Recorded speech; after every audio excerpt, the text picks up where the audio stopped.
February 20th, 24th, and March 2nd. They're back. St. Louis City kicks off Season 2, and right out of the gate, we're loaded up with some home options. Now, the average game experience is roughly about 3 to 3.5 hours. So what do you do with the rest of the day or the weekend, right? Well, go to explorestl.com and put together your perfect city package. Hotel, eats, and all your other needs for a brilliant weekend are all in one spot. Now, the Crondelet Westbrooks, a father-son combo that can both be found in the St. Louis Soccer Hall of Fame. 70 years worth of stories sat down with us surrounding the game we all love, including a story about Harry Keogh literally breaking the neighborhood goal with a shot. Really. So, let's go.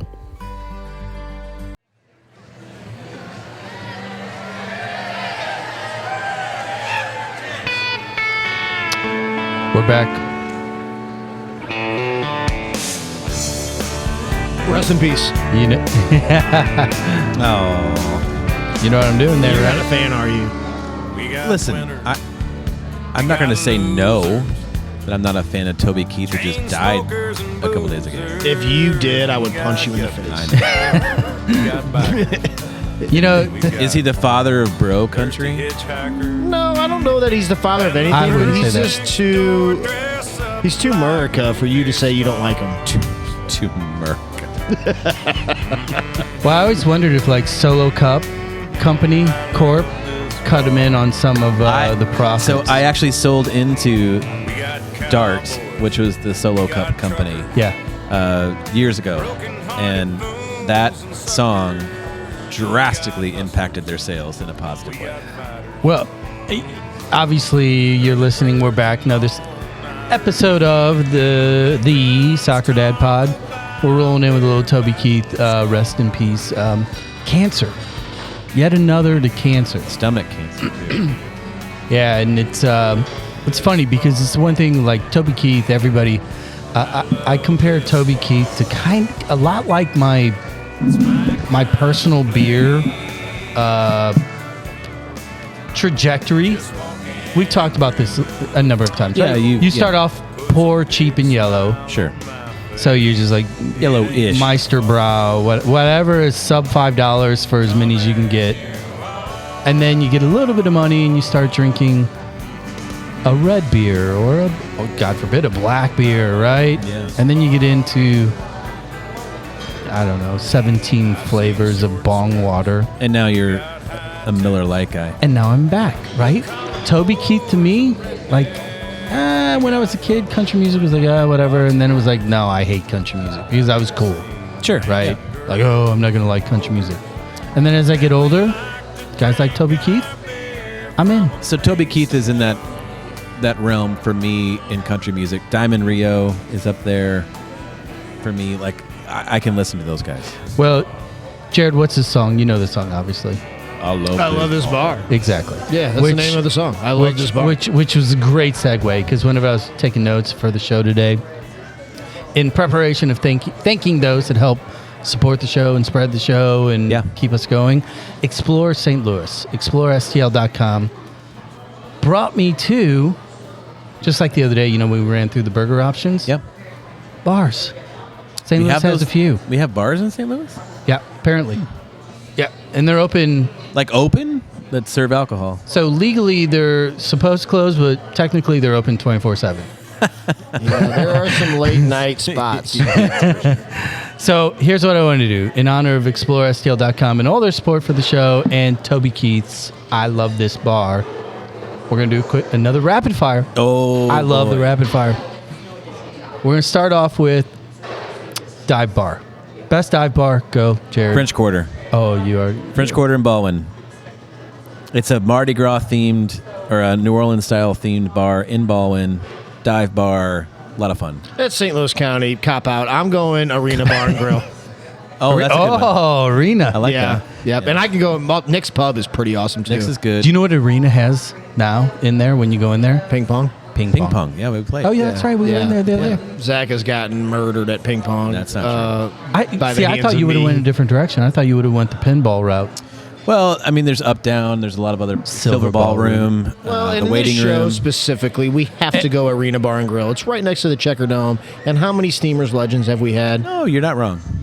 To a degree, but I'm going to go Tim's Chrome Bar down in Bevo. That's a good one. I think you took me there once. Oh, it's so good. Yeah. Total dive bar. Nobody will find you. Now people are going to find me, so we should not have What's the place over by named Blue City?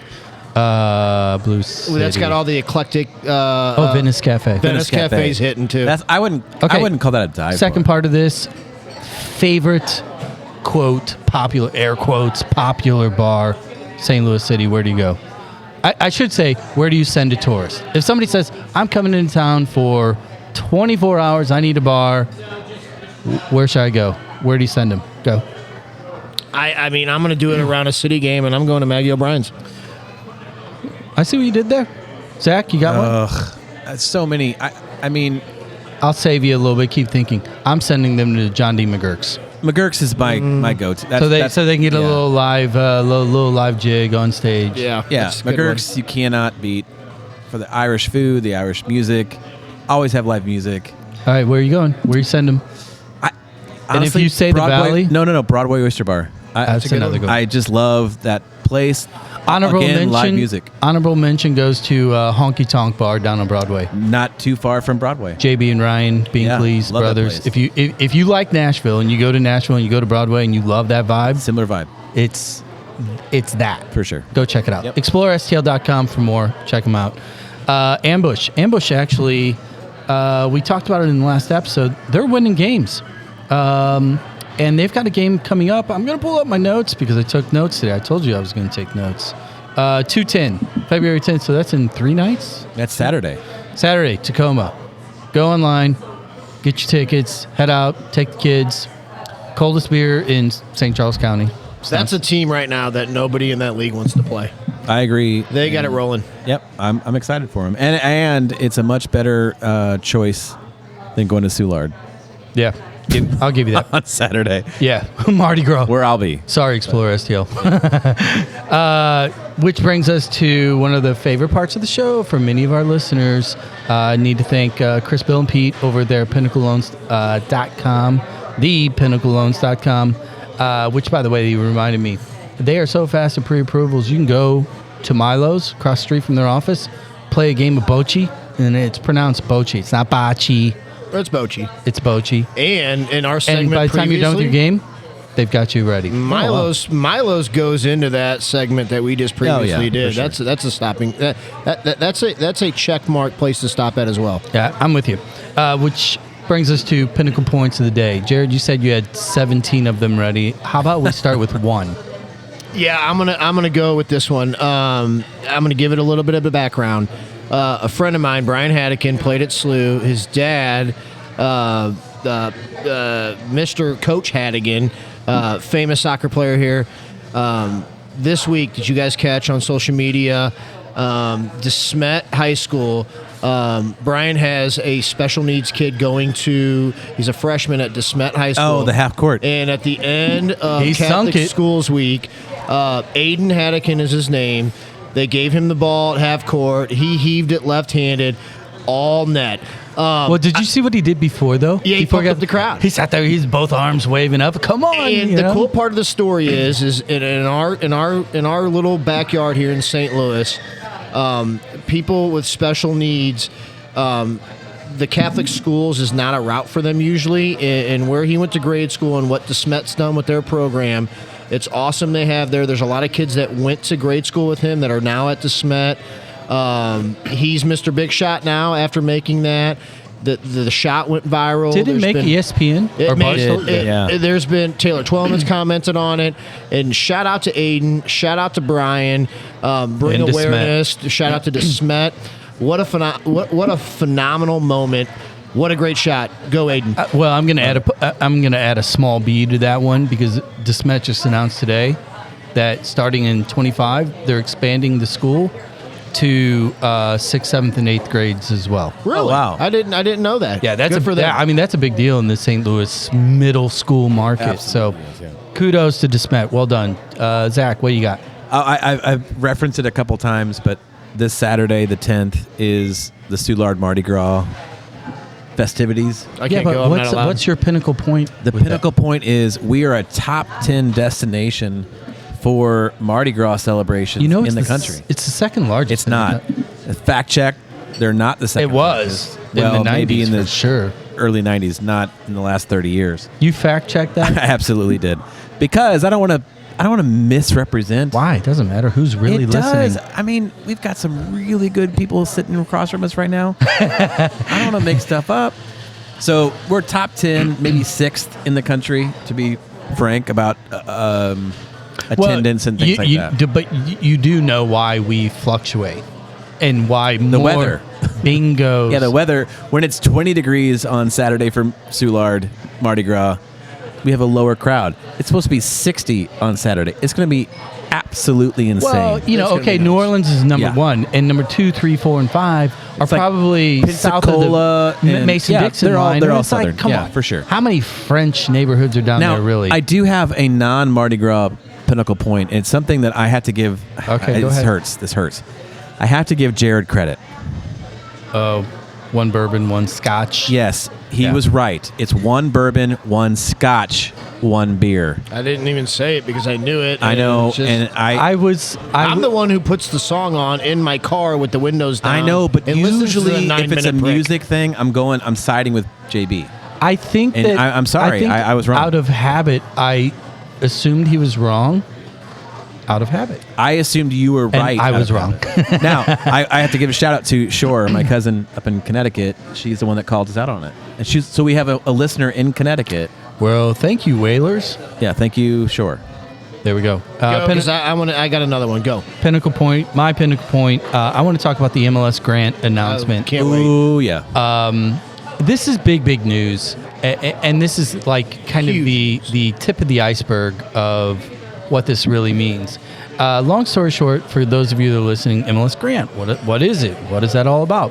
Well, basically, the MLS, the clubs, the league as a whole, is now going to start rewarding via this grant program a TBD amount of money, because I've talked to sources. The dollar amount has not been determined.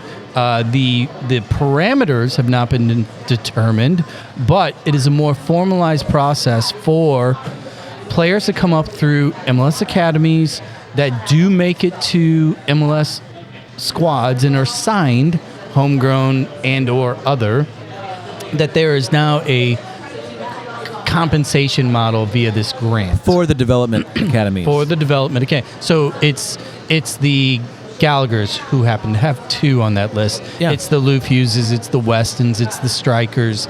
It's everybody that is not an MLS So as club. An example, Caden Glover and Tyson Pierce, who both trained and were developed at Gallagher, St. Louis Scott Gallagher. Sorry, Jason. Yep. Now we'll put an asterisk next to that for you. I said Glover. No. The development side. Yes. Yeah, and the Steamers. But they're not part of the grant program. His lawnmower and American Bulldog was not that instrumental. Yeah. The club that's getting the credit for it is Gallagher. That's all I'm trying to say. They will get a certain undetermined amount of dollars now, because Tyson and Caden have signed professional contracts with St. Louis City. Yeah, and so there were 10 kids. There were 10 kids that were designated in this first round. 2 were from St. Louis Scott Gallagher. 2 were from Sacramento Republic. And then some of the other Irvine. teams, Weston, Irvine, I believe, had one. Barca Academy had one. Yeah. Yep. And a few others. So It's Bartha. What Academy? Oh, gosh. Dude, I the don't enunciation guy. Hey, Look, no, but here's my point, though. This is long overdue. If you're going to have a professional league and you're going to lean into youth development, if you do not follow the model of all the established countries in the world that have this exact model, the money needs to funnel down to the originators, incentive, yeah. so that you're incentivizing the originators to be better. Yeah, I agree. And it makes it more of an even playing field as well. Now, the one thing is, though, again, they haven't got the limitations as to how they can spend the money. My guess is it's going to be forced into scholarship or... Which ain't a bad thing anyway. Yeah, no. Yeah, and again, Which will help to pay my to play sources SLSG, they're going to do it right. And when they do announce it, everybody's going to be like, damn, that's really smart. All right. So kudos to them. This Pinnacle is going to be Go ahead. Pinnacle Point 4. It's going to be a segue into our wonderful guest today. Today is National Girls and Women's in Sports Day. We have a gentleman and a son of him today that have spent a lot of their time in the women's game. And I just enjoyed, I'm a social media guy, I just enjoyed all of the women that I follow and all of the pride in the retweets, the tweets, the social media, Facebook, all that stuff today, because today's a special day. Women in sports and women that have broken barriers in our game, soccer specifically in this city, it's a big day for them, and congratulations to National Women in Sports Day. Well said. Jen Cease, she had a big day. She did. She was all Lindsay Eversmeyer today had a big day. There's a lot of people. Our guest today, good segue. He coached at the women's high school level for a long time. Well, so here's what we're going to do. Kudos to that. Do you have one more? Or Nope. are you good? I'm good. All right, here's what we're going to do. We are going to take a brief break. And when we come back, we're going to have a father-son combo. I'm excited. And I'll get the details, but they are both in an incredible soccer Hall of Fame that we'll talk about. I don't think the only ones, but it's one of a very small group of club members. So thanks for listening. Like, follow, share, review, all that easy stuff on this break, because it's probably going to be like my voice or maybe my wife's voice or Max. We got to get you on a commercial, Jared.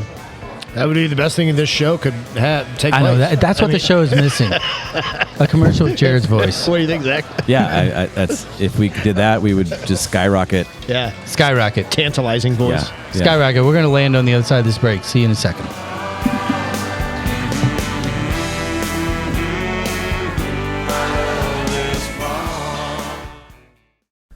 Zach here. My day job is all about making things easier for our customers, and of course, muting text messages from JB and Jared.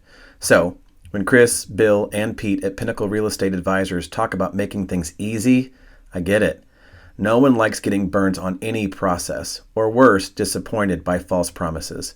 Go to thepinnacleloans.com and speed up your purchase, refi, or second home goals. Those two cadets and one junior Bill, they make it easy.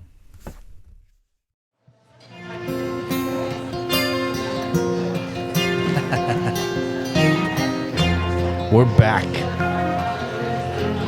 How many people have done this song? Total. Not a lot. This is the original, right? Yeah, Harry Chapin. Okay. Yeah. Who did it? Like Ugly Kid Joe maybe did it? In the late 90s, early 2000s? I think a lot of people have done this. Yeah, I don't know. I was listening to Radiohead then. Late 90s, I was Snoop Dogg. Snoop Dogg in it. Well, I'm rolling this in with a little Cats in the Cradle in honor of our guest today. One of the most iconic songs really ever about a father-son relationship, which is apropos given that we have a father-son combo on the mics today. Two St. Louis Soccer Hall of Famers, the Westbrooks. Gentlemen, how are we doing? Thanks for having us. Steve, how are you? Thank you very much for having us. This is going to be fun. It was really, Bill Luby, correct? Bill's I guarantee he's listening. He has become our unofficial booking agent. He's our incredible fan, supporter of the show, and it's funny when we started this, we knew that there was a list of names that we wanted to have on the show. And it was kind of a lot of the obvious names for us as kids growing up in the marketplace. It's who we would go to watch the Steamers, and who we knew. And then you meet a guy like Bill digitally. We've never met him in person. I can't wait to meet him in person.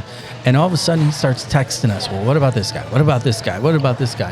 And we take the time and we're like, okay, because St. Louis, it's one of those weird, good problems to have. There's so many names that you feel bad when you're like, oh, I don't know, who is that? And then you look it up and you read the resume that, like the one that you guys sent over, and it's like, damn, yes, that name, you guys should have been on this list earlier. So that's a long way of saying thank you for coming on. This is going to be a lot of fun because you've got generations of soccer to talk about here. Oh, yeah. So let's set the table here, because this is usually what we do out of the gate for the listener to kind of give a time frame, a reference, so that we can like frame, where we're starting. Dad, we're going to start with you. All right. Standard question starts off, north side or south side? South side. South side. That didn't take long. Let's talk a little bit about the years, the early days, because I know that your high school days you were at CBC. Correct. Give us a snapshot of in time. Okay. When you got in the game, you were playing at CBC. Talk about your relationship to the game early. Well, prior to CBC, obviously, everyone who was Catholic played soccer, and we played. I went to St. Cecilia's, and played grade school soccer at St. Cecilia's, and then went to CBC and graduated in '55. And 1955. 1955. Whoa, this dude's still fit too. And yeah, I think he can still play. We're on the wrong side of that trajectory. and it was a thrill. Whoa, don't be bashful. You graduated in 1955 from CBC. Correct. What happened in the time that you were playing at CBC? Well, we won the equivalent nowadays to the state championship. We were the first CBC team in '55 to win what they called district championship. What do you think about that, Terry Mickler? That was before you. That's right. Terry's 10 years younger than I am. So he graduated in '65. I graduated in '55. So what's funny about what Jared just did, because in real time we are all three receiving a text message right now qualifying why his first state title was different. So yeah. Lay of the land, though. Why soccer? Did you come from a soccer household, or was yes, it just I did. kind of... My dad played for Spanish Society, and he played for a championship team when they won the city championship called Schoenberg's Market on Chippewa and Grand Avenue, which is that was in 1935 or 36. And, well, Chippewa and Grand, now that's where I get my White Castle. I know that corner. But this goes to the conversation we've had a lot around kind of the generational advances that St. Louis has over a lot of other cities that are in the U.S. Is that the 30s? Is that what we're talking about? You're talking about your dad playing in the 30s, your grandpa, Steve, playing in the 30s. And Dick, you were... middle school, junior high, correct, when the 1950 team beats England. That's right. It was wonderful. It was wonderful. I played against those guys and with those guys in later life. But, you talk about Charlie Colombo, Gino Periani, Pee Wee Wallace, Frank Borghi, Harry Keel. And then there was another St. Louisan on that team who was a reserve, Bobby Annis. A lot of people don't recognize that. But Bobby was on that team, too. Wow. So St. Louis had a great following. And so Jared and I were joking before the show that, you guys won the district title yes. in 1955 because nobody else in the state was playing soccer. That's correct. That's correct. It was a St. Louis sport, really. Well, let's clarify. What we're really saying is... Nobody in Kansas City. Nobody in Kansas City was playing soccer. Right. We knew where we were going with that. Yeah. I just wasn't going to say I that. appreciate you teeing that up for me, though. Yeah. Well done. Let me ask you then. Sure. The club days. Oh, high school, post high school. Sure. Who were you playing with? Where were you guys playing? Who were some of the guys who were on the field with you in the local club scene during that gen? I played for Crown Sunday Morning Club. And we played, of course, against Simpkins, and I named some of the guys from Simpkins. But I can't go any further without saying John and Pete Traina on that team too, on Simpkins. Yeah. Joe Spica was on that team. It was wonderful. And of course, the dominant team in my years of playing was Kudus. Yep. And now we're talking, as we discussed before, Bill Luby and Bob Rooney and Harry Keogh and Val Pellizzero and Bill Eppie and Did Bill Luby on them Kudus teams, did they win 6 straight national championships? During the 50s, yeah. Mm-hmm. And it was at that time it was the amateur and open cup. And they were champions 6 years. Yeah. So let's bring in Steve here into the mix. Steve, as a kid, you told us beforehand 6. There were 6 of you guys. Yeah. I'm the oldest of the 6. Oldest of the 6. And I went everywhere with my father. Yeah. It was fantastic. Growing up, I'm probably about. I can remember back when I was at least 4 or 5. But on Saturday mornings, he'd go down to Crownlet Park and play in this place called The Hole. It's just on the other side of the tracks of Crownlet Park. Yeah. And it's pickup soccer, something that is missed nowadays. Isn't it weird that doesn't exist? Doesn't exist in our markets, right? No. Yeah. And I'd follow him and, watch the guys play. And then I get to kick the ball. And as I grew older, then I got to play when I was probably around in 8th grade. But, like I said, just going with him everywhere. And plus, he was also a great baseball player, too. He didn't tell you about that. He was drafted by the Reds, too. So drafted by the Reds, really? Yeah. They were probably called the Red Stockings then, were they not? No.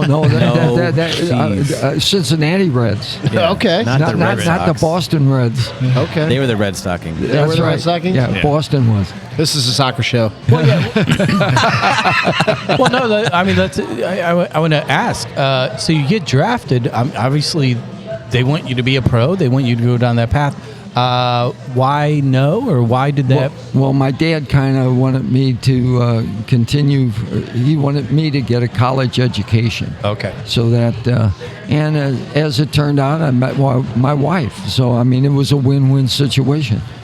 So you were a baseball Steve's player. like, yeah, screw baseball. Thank God. We just had Pat McBride sitting in the same seats that you guys are sitting in, and I didn't bring this up on our discussion with him. The no-no?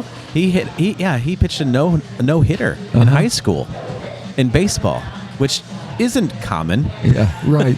Even in high school, but the amount of folks, Don Draghi, baseball player. Oh, yeah.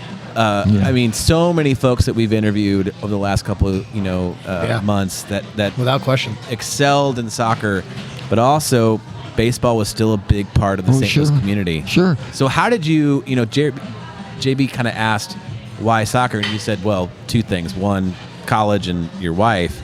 But what do you think gave you? Did baseball give you somewhat of an advantage? And Steve, I'm sure you played more than one sport growing up as well. Yeah, sure, played baseball as well. Yeah, so how did those 2 come together, you think? Well, going back to my era, what we did in the wintertime was play soccer. What we did in the summertime was play baseball. So, I mean, that was just automatic. Yeah. Well, once the weather changed, you hung up your cleats and your glove. And you got your glove.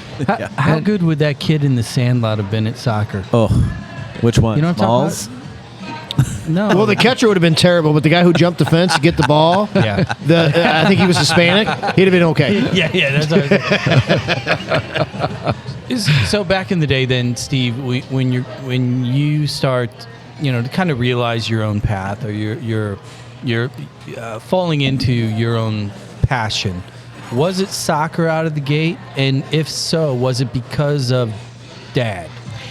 Well, no, I'd say I was like my dad. I played, soccer, and then the next season came and I played baseball. I loved baseball.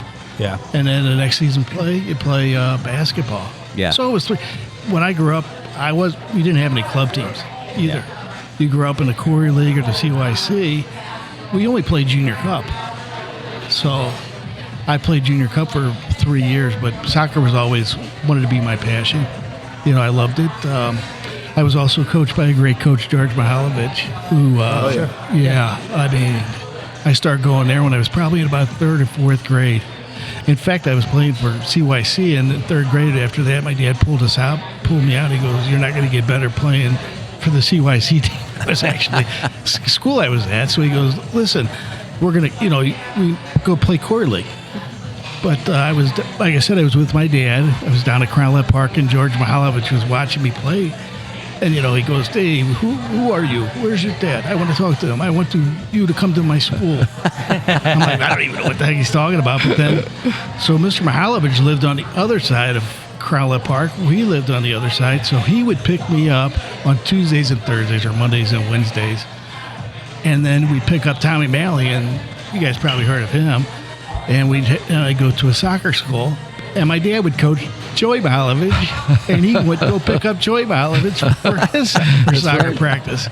So, yeah, I mean, awesome. Then when I got probably about 6th or 7th grade, I wanted to make sure I chose soccer for sure. And where'd you go to high school? CBC. CBC as well? Right. Well, hold on. No, we're obviously not on video, but Dad just squirmed like, of course it was going to be CBC. You didn't go to SLU? No, I didn't. One, I couldn't go in, but 2, he'd kill me. But no, when I was, growing up south, St. Mary's was a big dominant school. Right. And I really wanted to kind of go there too because your friends, Madison and Bokern and Danny Werner and those guys. Oh yeah, Bokern. Okay, all those you're a guys. little bit old. We just had Chuck Nash on recently. I'm a little bit older. Same, a couple years older. Yeah.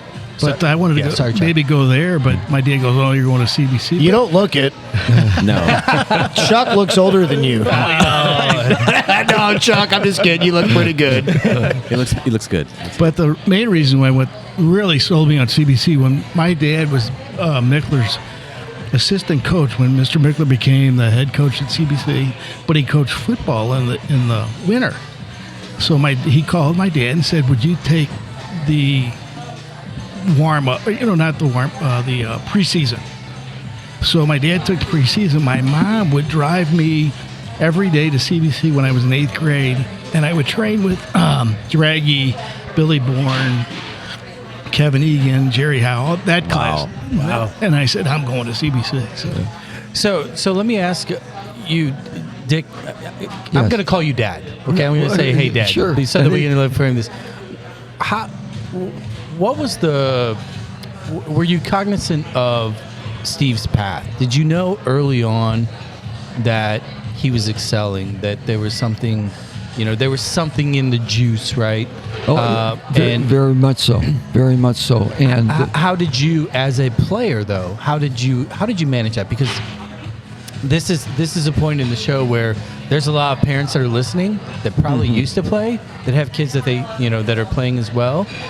Talk about your own, how you manage that process with him excelling and what you did to lean into it or to stay out of the way. How did you manage that? Well, Steve hit it on the head. I stayed out of the way when Steve went with George Mihailovich like that to the school. But I would advise parents nowadays just to stay out. I mean, you can push so far, but then kids will make up their own minds, and thank God for it. But you could tell when at an early age if they have the talent to proceed, and if they have the will. That's the big thing. Yeah, the will. You have to have the will to work hard. You have to have it up here, meaning in the head. Yeah. More so than the feet. Well, I agree. So I'm going to go back to you, Steve. High school. What was your high school years like? What obviously the teams did well, but what was your experience?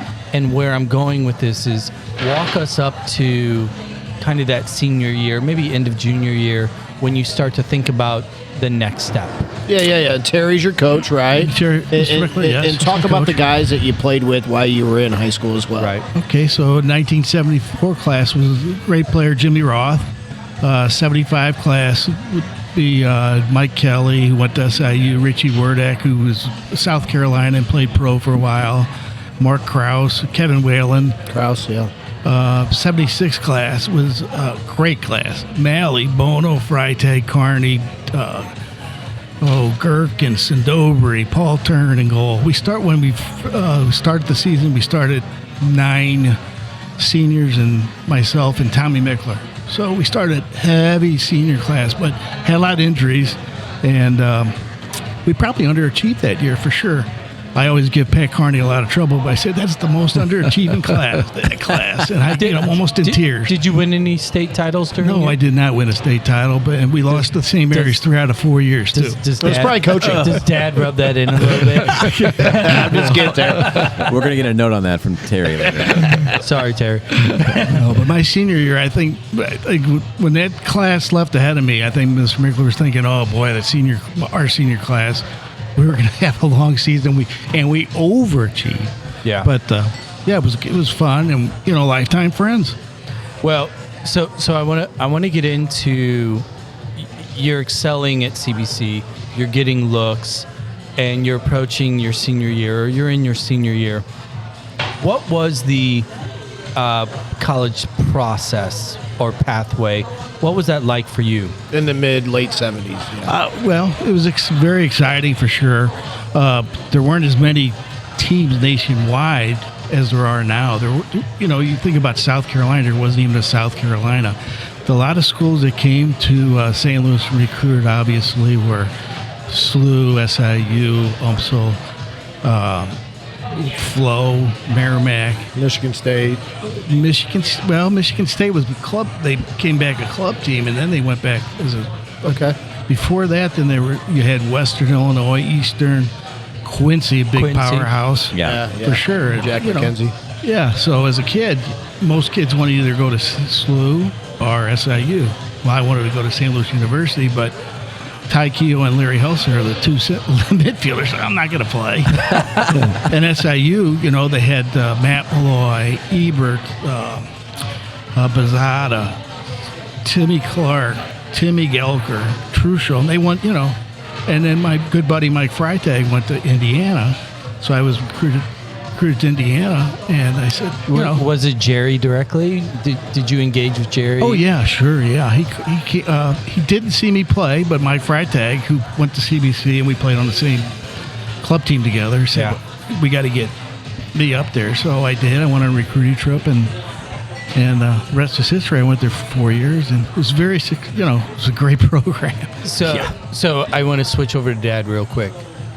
As a dad, you have 6 kids. Your oldest plays the game you love, goes to your alma mater, is excelling, and he gets the call from Jerry or however that works. Jerry Yeagley, by the way. Jerry Lee, yeah. He's pretty good. Yeah. People reference him as Godfather. People know of him. Yeah, they've heard of him. Yeah, Mario Puzo is going to write a book about him. What did that mean to you as a dad when he got that opportunity to go to Indiana to play soccer? My buttons came off my chest. I mean, I was so proud. Yeah. And, it's I know Steve was thrilled, but you have no idea how my wife and I felt. It was wonderful. And it just blossomed through the whole family. Do you guys remember the day? Do you remember the moment or the conversation? I like these snapshots. Yeah. Like, was it a phone call? Were you at home? Yeah, it was a phone call out of the blue. I guess my mom or somebody answered. My mom answered probably and said, "Steve, for you." It was probably your one sister. Yeah, it could have been. "Steve, for you." Threw the phone down. Hey, this is Jerry Yeagley. He talks very professional. This is Jerry Yeagley, coach of the Indiana University, and we'd like to bring you up for a visit, and we're a very good program, and I'm like, yes sir. I was shaking, and because I knew they were very successful to begin with before I was even there. I mean, they went to the final 2. They were only a 4-year varsity program, probably 3 or 4 years. 1973, they were founded. I was going to ask, and so like some metrics there is. NCAA tournament runner-up in 76 and 78. That's your era, correct? 78 and 80. 78 and 80, okay. And then also NCAA tournament runner-up in 1980. So, like, that's when I was there. I guess, like, for our listeners and for me, that I kind of want to just talk about a little bit is right now Indiana men's soccer is for me is the cream of the crop. I mean, these guys, what they're doing at the national level year after year, the records they're doing. They're post collegiate draft. Yeah, I mean, just everything that they're doing. They are a North Star clearly in our men's game. So to be there in the late 70s when the program's relatively new and you guys are having a lot of early success, can you talk about those years early on in that program and what it meant for you guys to be like just early guys in that program and trying to cut your teeth? Because you guys put it on the map too, because Indiana is a basketball state first. Oh, yeah. And so that's pretty exciting because you guys are kind of the forefathers of the program, if you will. Yeah, they lost in 76 too. So the year when Freitag was when I was a senior, they lost that year, and that's kind of why he said, "Oh boy, they're really good. I would probably like to go there." But they had a lot of St. Louis guys up there as well, so that's another reason why it made it a lot easier. They had Freitag, Timmy Walters, Joe Andert, Joe Kelly, and then guys that had graduated and stuck around like Rick Spray, Tommy Redmond. And then guys from Chicago. And then, of course, they had the best player that ever played there in Indiana, Angelo DiBernardo. So that made it real easy. And I happened to play with the two best players ever played at Indiana, Angelo and Armando Betancourt, who passed on. But those two guys were fantastic players. But Indiana, they recruit a lot of Americans. They build their program on Americans. They get guys from, at my time, they got guys from St. Louis and guys from Chicago. And then they had, like I said, they filled in with Angelo and Armando, and it just really fit well. He would have, like, the guys, I think they kind of recruited the guys from the back from St. Louis, and then fill in with midfielders from Chicago and a forward from St. Louis and a forward from Chicago. So, when I lost in 1980, we started seven St. Louis guys. And the only reason why we didn't start the eighth was when Danny King, his first college game, he got did his knee. No. And he was out after 10 minutes after his first game in college. Otherwise, we would have started 8. Oh, and Keith Meyer also was on that national team, so he was in and out all the time. Anyway, we probably would have started 8 to 9 St. Louis guys. So 8 out of 11, even just that. Well, so I want to ask your opinion because it's not a secret. Obviously, SLU University has the most stars on its chest, but the last one was a long time ago, 73. And that time frame, you're part of that kind of transition, really, in collegiate soccer dominance, because starting your generation, the powerhouse was Indiana. Correct. Yeah, it switched to Indiana for sure. What did that mean to you? Because you grew up a St. Louis homer. You're a Southsider. Like, SLU University as a kid is like, oh my God, that's Mecca, right? And even you, Dad, I'd love your input on this too, knowing that your son was not going to SLU, but he's going to Indiana. And there's this shift, really a tectonic shift in collegiate soccer. Did that resonate with you, that the new wave was not going to be in the 314, but it was going to be in Western Indiana? Did that make sense to you at the time? Well, not at the time, but I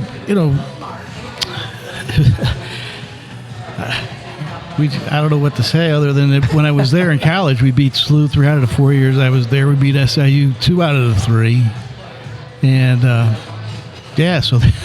Well, let me ask you, Dad, because you're sitting in the front row, you're watching it. You grew up. with those wins at SLU, Correct. you knew those individuals, you played with those individuals, and then you see your son go not there, but to IU, and then all of a sudden, boom, there's this, what Jerry and the program did there. What did that mean to you as a soccer lover for your son and for college soccer? I was just ecstatic that he chose Indiana, and it was a thrill. And you could see the program right away that it was evolving in the right direction, and which it proved out to be. But the campus, the school, everything was top notch. And whatever he wanted, that was fine with my wife and I, and we applauded him. Well, Steve, let me ask you this, and then we're going to take a quick break. How was the trash talking when you came home in the off season? A lot of trash talking. To this day, it's a lot of trash talking. Does it ever die? No, it never dies. It never dies. No. But it really, I'm sitting here and I'm registering this because, again, shame on us. We don't do a lot of homework, but it's occurring to me that, like, that's a big shift in the collegiate game. Yeah. And you were on the front row, man. Kudos to you. That was awesome. Thank you. And you kept that pipeline open, right? Oh, God, there's a ton of St. Louis guys still that, he recruited, and he recruited a lot of CBC guys, too, and the SMAT players. Oh, yeah. Well, Bloomington, Indiana is kind of like part of the Metro East right now. It might as well be in Madison County. Oh, yeah. Hey, we're here at Mellow Mushroom. We're going to take a quick break. We're going to get some refills, and when we come back, we're going to talk coaching and more coaching and MLS and high school soccer, because we've got to talk about high school versus club. Do we? We do. Oh. It's in our bylaws. Can I say 2 dive bars, by the way? Oh, yeah, please do. Yeah, no, absolutely. What do you got? Who's Dock yours? House, Holly Hills, Morgan Ford. Yes. Friendlies, Bayless 55. Oh, friendly. That's where Bernie and Slayton have their show on Wednesdays. I love that. Dock House. Have you been there lately? Probably about 3 or 4 weeks ago. That's pretty lately. I love it. All right, hey, we're going to take a quick break, and we'll catch you guys on the other side. Walking back to Georgia, and I hope she will take me back. Nothing in my pocket. The term staycation was really invented by soccer moms. Located 1 hour and 7 minutes from the Arch, the Music Box Chalet at Innsbruck is a hidden gem. Buried in 3 acres of private woods, the Music Box has a master suite for just you, a loft and second bath for them, and a vinyl collection to meet your every mood. The full-size kitchen will easily accommodate 3 to 12 bottles of rosé, while the huge fire pit seating area will keep the big kids busy. Golf, fishing, kayaking, pickleball, or simply reading a book with Mother Nature, all at your fingertips. Visit either VRBO or Airbnb to find the Music Box Chalet. And now, back to those guys.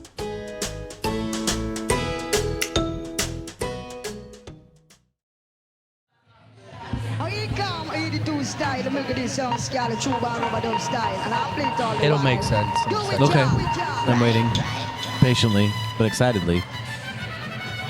Well, I picked up on something our guest was mentioning earlier.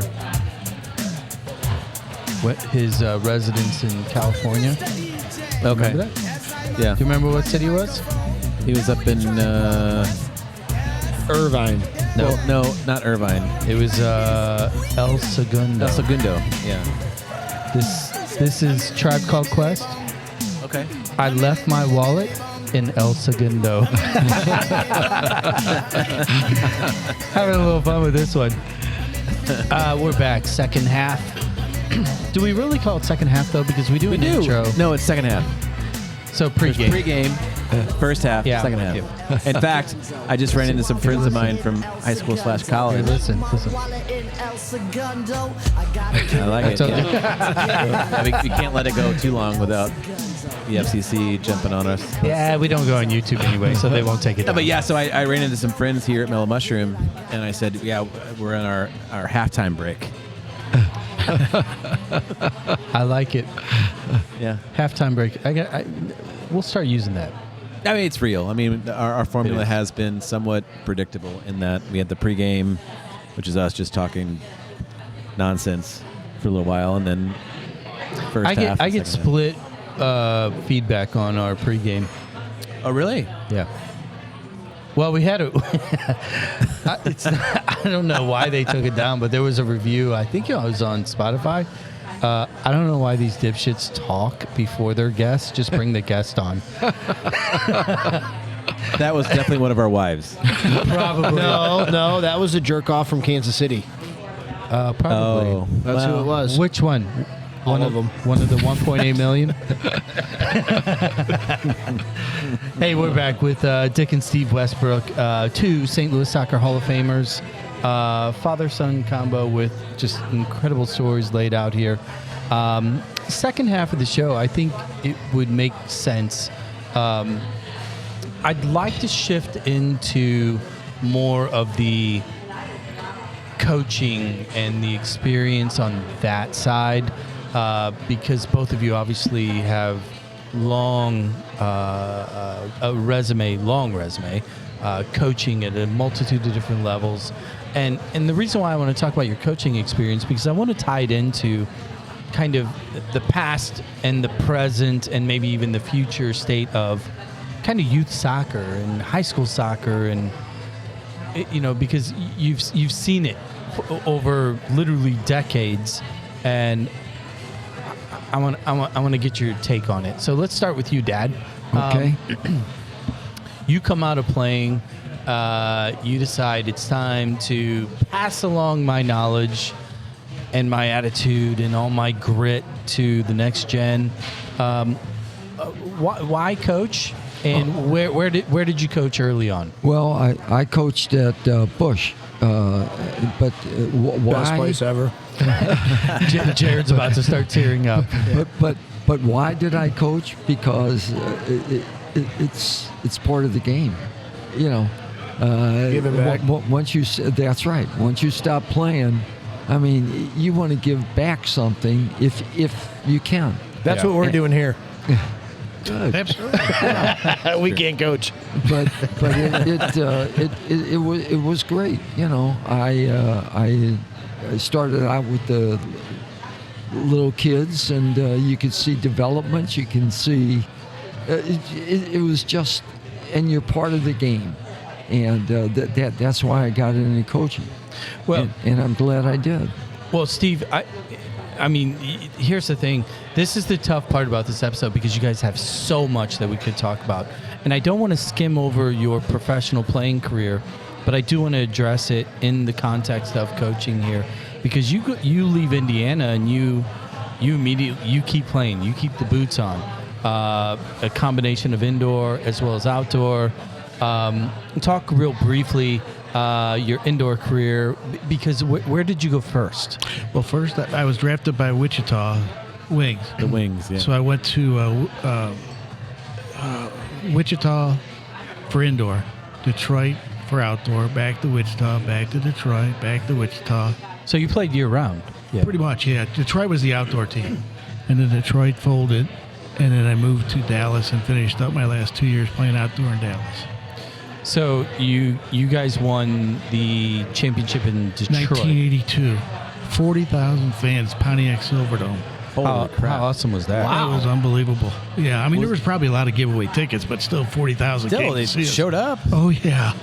Yeah, it was That's just impressive. awesome. I think Detroit's one of those cities that they're fighting for an MLS club. Oh, Detroit Motor City. And Oh, yeah. all that. Sure. Be a They've great got a place rich for it. history. It would be a Tampa great- Bay, it would be a Detroit great are those MLS two city. cities that I think It'd be are, an excellent MLS Yeah, city. I agree. Yeah. Sure. I agree. So in the context of coaching, when your paid playing career comes to an end, did you know immediately that coaching is what I want to do? I had 3 kids, so I wanted to coach my kids. Okay. And I started off coaching them, and then Shane, the oldest, finished winning the national championship with Bush. And then Kyle, who was my middle son, we moved to Chicago. And so he played up to 16 in St. Louis. And then my daughter wanted to get in the acting industry, so at age 50, I moved to California. And I was in the transportation industry back working in St. Louis, a real job. Yeah. When I moved out to California, I just coached soccer. And it's a paid job out there, Sure. for youth soccer.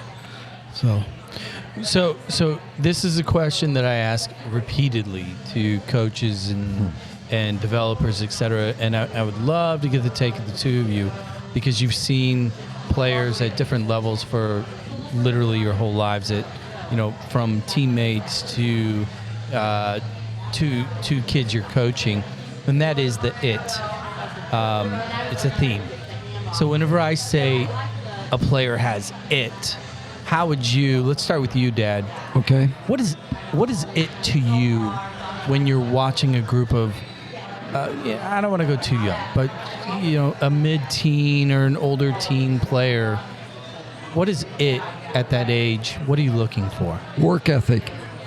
If and also will they accept buy into what you're saying, and if they do that, you have a successful person. Now, was that kind of your benchmark as a coach, as a high school coach? Well, yes, for playing time, that was a benchmark. But when we started out, Val Pellizzero, who played on the Kudas teams of the 50s, asked me, we're starting a JV program. And he says, would you be interested? And I said, Val, I never coached girls in my life. And he says, come on out, and if you don't like it, no harm, no foul. So after about 15 minutes, I was you were hooked. engrossed. I was in. And you have such an amazing career, but a lot of it was at Viz, right? Yeah, that's what we need to talk about. So I, as a daughter of a dad as well. Okay. As a dad of a daughter. I am not a daughter of a dad. As a dad of a daughter. You have daughter tendencies, but go ahead. I'm always fascinated by men NC-17 who choose to go into the coaching profession with women and girls. Especially with his playing career, his sons that played at a high level. 5 sons, 1 daughter. Yeah, that's crazy. And the majority of your coaching career was with women. That's correct. So what was it about working with the women that was like, yeah, this makes way more sense? Well, yeah. And as you answer the question, because you took the words out of my mouth, Zach. Great question. You didn't only coach girls in Viz, but in the early through the mid 2000s, did you win 5 state championships? Yeah, yes. So you didn't just coach girls; you did it at a high clip. So dip and dodge through the question like that, because what Zach said first, and then you had a lot of success with it.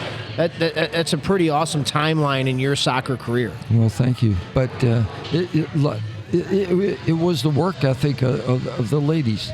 I mean, coaching boys are different than coaching ladies. You could tell a boy, if you go through that wall, you'll get a goal. And they'll slough you off. But a girl will keep on trying to go. Yeah. And they'll figure out, maybe they'll go around or up or down, but they'll get there. They'll get there. And now, if you said there was a beer on the other side of the wall, Jared would be like, head first. He's done. But might have been my 4th and 5th goal that game. Hey, Steve, yes. I'm going to pose the question to you because, but I'm going to ask you in a little bit of a different light, given your professional career.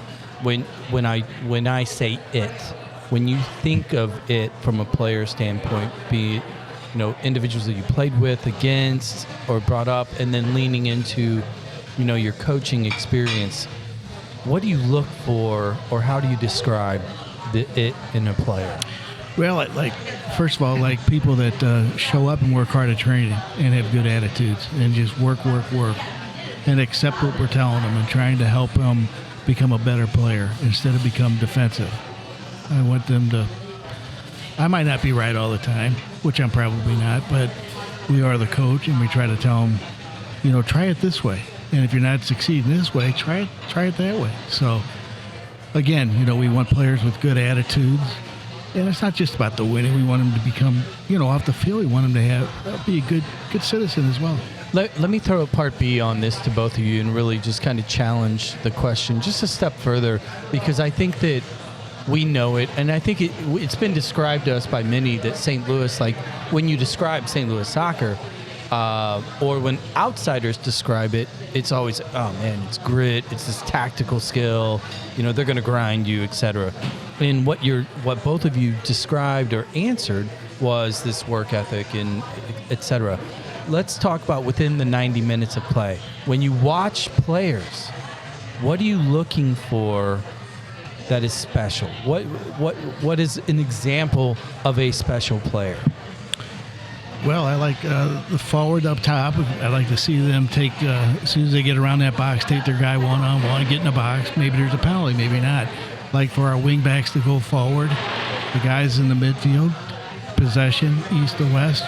Let's don't just bang the ball down the middle and hope soccer. You kick the ball and hope somebody gets it. We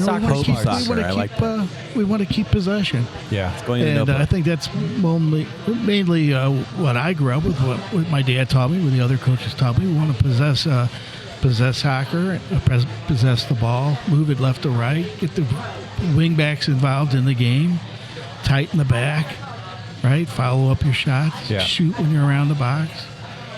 That's how I grew up. I think it's a little different now, but I think you're awfully influenced by a Yeagley. Look, here's what I expect: everybody on the field, be really, really good. All right, Dad. Go ahead. I want you to answer the question, Dick, and then I have a follow-up to it. Sure. What I look for in a match are they fit? Does this lady's profile compare to that lady's profile? Are they doing what you expect them to do? Yeah. And if not, well, then it's up to the coach to modify that, And are they making those runs? Are they, like Steve said, tight in the back? Or are they imaginative? Can they possess something up? All things that the average soccer parent has no idea. Correct. They're not paying attention to that stuff. No. So my follow-up is really, it's going to be a long setup. So just tune me out for just a second. No. But Jared is. I'm curious to understand. You were growing up in the 50s. Correct. You were growing up in the 70s, Steve. And there wasn't a lot of soccer on TV at the time. Right. And so I don't want to assume you didn't have role models or folks to look up to, because we had a lot in the St. Louis area. But did you have kind of role models on the playing side that you wanted to be like? And then did you have coaches that you wanted to be like, that you could kind of pattern your career after or look at as kind of that's, if I could be like that person, I think I've made it. I mean, who were some of those folks that you guys looked up to? And I'll start with you, Dick. Okay. On the playing and coaching side. Well, I did look up to a lot of the older players. When I was a kid, you had two fields. We call it the upper field and the lower field. We've heard that. The lower field at Crownlet Park were the stars. Yeah. Kudas practiced there. Crownlet Sunday morning. Just Spanish society. And those were my heroes. Yeah. On Sunday, I would go in back of the net, and if the shot was wide, we would fight to get the ball to kick it back and play while they were just warming up. Just to be there. Yeah. But the biggest thing was, the biggest thrill, we lived right across the street from the park. And there could be 30, 40 kids playing on the top field. And if they didn't have enough on the bottom sometimes to fill, they would come up and say, hey, Dick, come on down, or Jim, come on down. Well, my God, you thought that you made the World Cup team. It was like a hole in one. You had to buy all your friends some candy. You're not kidding. But I mean, that's just the way it was. It was great. I remember sitting. We played soccer in the wintertime. I remember sitting on the hill with a potbelly stove watching my dad. No, I can't. It's amazing to me. So, in that playing career, those times, was there anybody that stood out as that's the guy I want to be like? I wanted to be like Harry Keel. That makes sense to me. I wanted to be like Harry. Another gentleman I wanted to be like. I wanted to be like Pete Sarber. That's awesome. I mean, heard of him as well. You know, we played in the mud and everything. Pete Sarber, he wouldn't have a speck of dirt on him.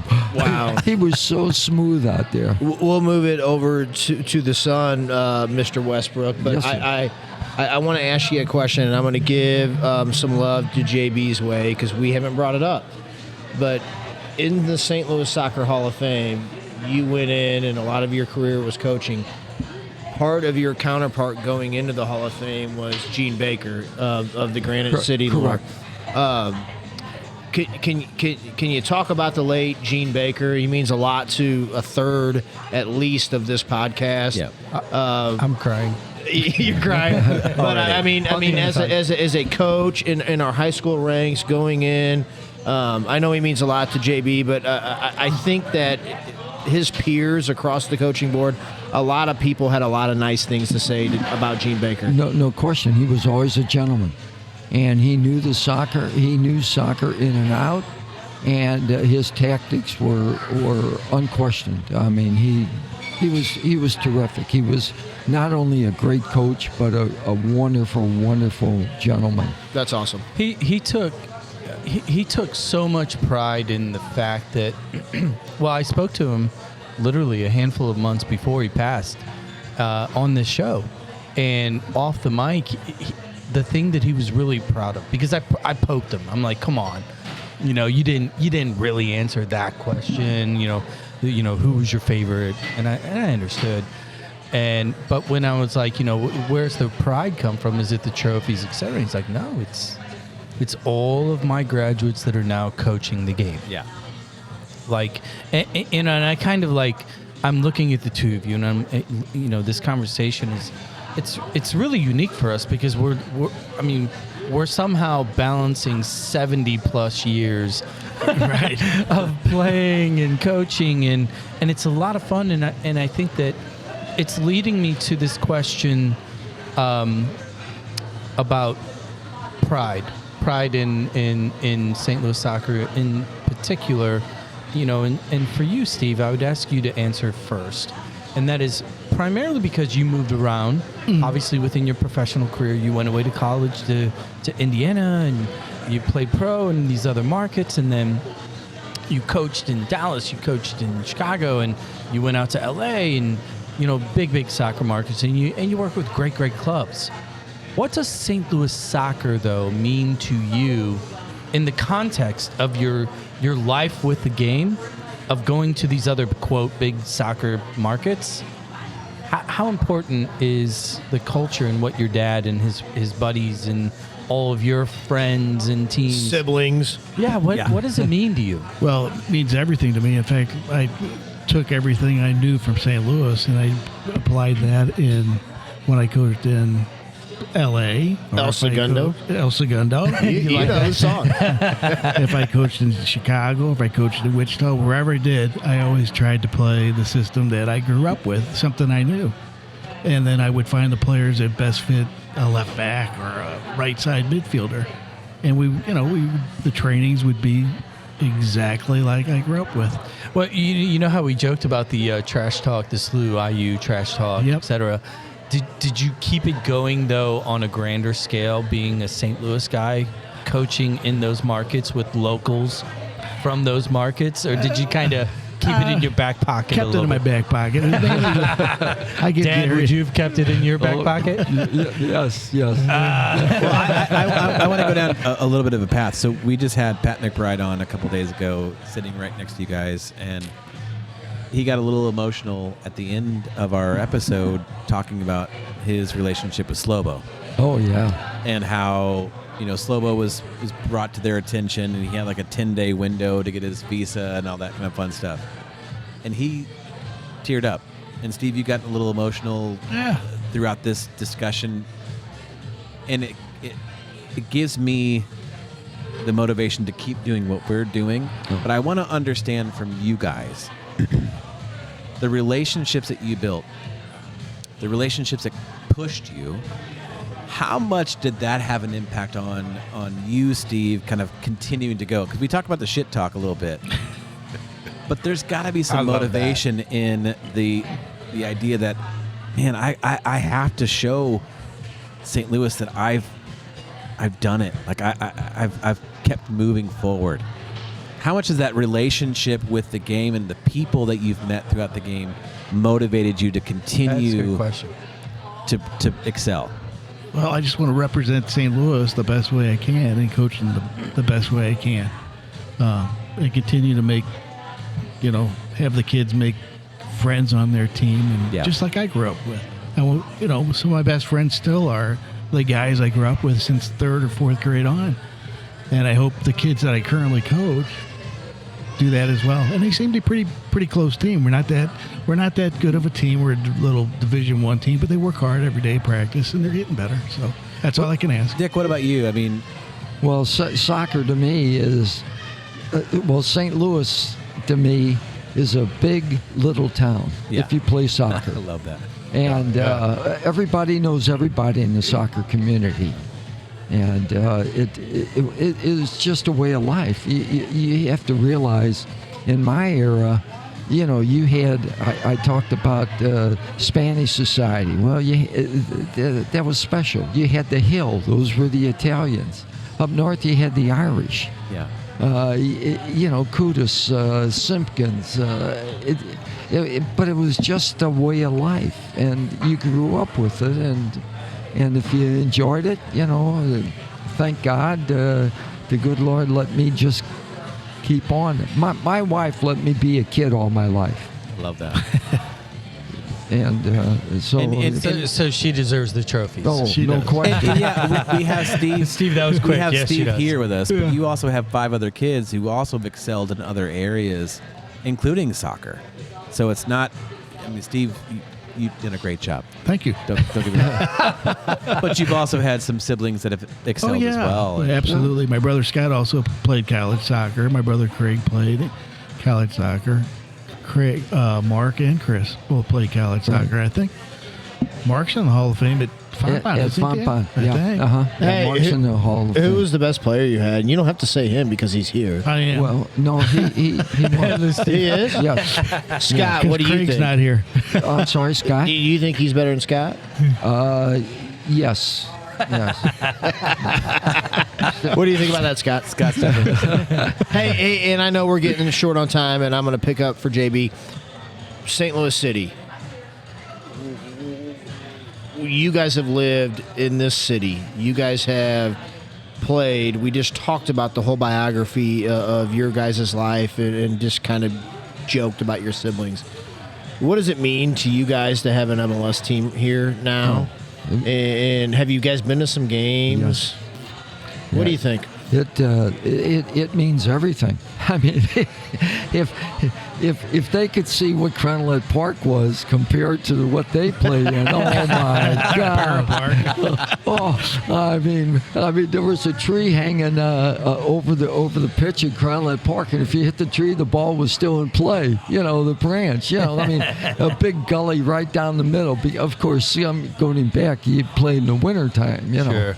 But the stadium is beautiful. The atmosphere is phenomenal. If anybody has not taken in the game, they're missing out. You have to go down there and experience the experience. It's wonderful. Steve, what about you? I mean, I'm really excited about the MLS team for sure. My brother Craig has season tickets. Yeah. He's asked me to go, but he keeps putting me off. You haven't been yet? I have not been to the City game in St. Louis, but I did go down to Nashville. Oh, nice. To watch it, the City play. Joe Willis is the goalie for Nashville, and he played for me and my dad, and we're good friends with the Willis family. And are you? Yeah, oh yeah. And Matt Pickens is the goalie coach for that Matt team. That's right. Yeah, and he's a St. Louis guy right, too. Right, I forgot about that. He's a Washington guy. Washington, which is where I'm from. Oh. At Washington, Missouri? Yes. Washmo for those that are friendly. No. Where is that? Not anywhere near Granite State. Yeah, that's great, man. That's great, guys. Good atmosphere in Nashville as well. That's where I think our natural rival would be, was Nashville. That's where I hope it's going to be. So when we go, I know, we so we can can hang out. Ball. Yeah. No, bad parking. He wants to go up to all sucks. his friends up there in Chicago and hang out, and it's not Chicago. Look, it probably is Chicago. Absolutely Chicago, based purely upon you piggyback off of Cards Cubs. Like if you want to rival, if you want to hate a city, what's there to hate about Chicago. Nashville? What are you going to hate in Nashville? Nothing. Oh, parking, the people. Oh, rent, $9 Miller Lights. You hate You're people not going to in hate Nashville. that stuff. But you hate people in Chicago. No, I don't hate people in many places. I hate people. I love Chicago. I love Chicago, the city. I love eating there. I love going there, drinking there, all of it. But when it comes to sports, I hate every ounce of everything about all of their sports. All of it. The Bulls? Yes. And I was there during the Jordan years. All right. And I was like, okay, fine, whatever. But that was a little weird because we didn't have an NBA team. Still don't have an NBA team. You guys are getting me fired up because if Nashville is not a rival. If we move to the Eastern Conference, 0% chance Nashville is a rivalry. It's a friendly. I'll go take down. that bet. I'll hug those guys halfway. I'll take that like bet. Whatever. Yeah. You guys are Music City. We often go off the rails here, guys. I'm sorry. I was going to say when we played, our big rivals out of town were the Schwabens or Green and White. Okay. Yeah. Where are they from? Chicago. Yeah. And they would take Never us. heard of them. Yeah, they would take us on down on Lincoln Avenue the night before the match. North side. Yeah, to try to get us loaded or liquored up, and then. Did you tell them you're from South Side of St. Louis? That beer is like. We got this. It was in your formula. Yeah. We didn't have formula. We had Budweiser. Yeah. Get out of my way. No, I'm going to say this one last thing. I think, Steve, your career at Indiana, and then Ken Godat's one of our favorite guests and friends. And CBC boy, too. CBC and Indiana guy. Gosh, but CBC's getting old. It's good. I'm just amazed at the amount of talent that continuously we still discover at our generation. And what I mean by that in a 100% respectful way is so many people that came out 60s, 70s, 80s that a lot of us haven't ever heard of, that have done such amazing things with this game and continue to coach and continue to bring out new players. And so I just want to thank both of you for really sticking to it and just I'm just amazed. And Thanks for having us. Yeah, thank you for coming out. I loved it. Bill Luby, checks in the mail. Hey, Bill. Checks in the mail. You know, when you said Bill Luby, if you have a minute, he broke the crossbar down at Crownland Park one day on a strike. Really? Yeah. And he's a legend. Did he call all the kids up on the upper field to come down and fix it? No, it was in the game, and he of course you have to go back. Winter, wood is brittle, and we had the leather ball. There you go. And it was like a rock, but he hit it perfectly. And his foot was fine. Oh my God! Well, the wood is destroyed. Yeah, no, he was something. We're out of here. Thank you, Mellow Mushroom. Thank you, Stephen Dick. Thank you guys. Thank you. Thank you for having us. Really appreciate your time. You two jokers, I'll see you next time. Can we have a St. Dominic episode? Why do we always have to talk about CBC? Who's that? We're out of here. You guys have a good night. You too. Thank you.